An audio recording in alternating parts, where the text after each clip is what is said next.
A lot of people ask us, do I have to report a crash to my auto insurance even if it wasn't my fault? And the answer is yes. There's really a few reasons why you should do that.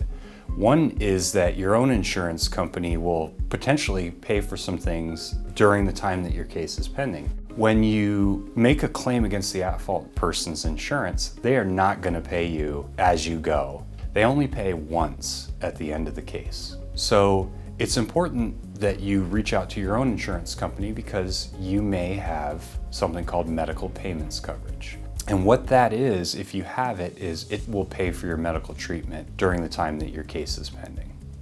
Another reason why is your contract with your insurance company says that you have to let them know about the crash because they need to do an investigation and they need to make sure that they get out there and they can see the vehicles or they can talk to the witnesses.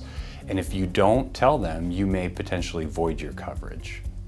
Another reason to call your insurance is you may not realize that you have what's called underinsured coverage or uninsured coverage. A high number of drivers out there don't have insurance coverage, or if they do, they have the state minimum. The minimum insurance limits in Colorado are $25,000. A long time ago when that law was passed, maybe that was a decent amount of money, but today that would barely cover an emergency room visit.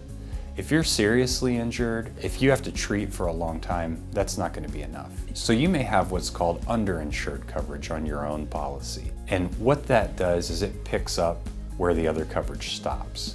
The interplay of all these coverages is complicated. People don't even know what they have until they come to us and we start the investigation. We've been doing this for a long time. We've seen every coverage out there, and we can help you figure out which coverages apply in your case and make sure you're taken care of.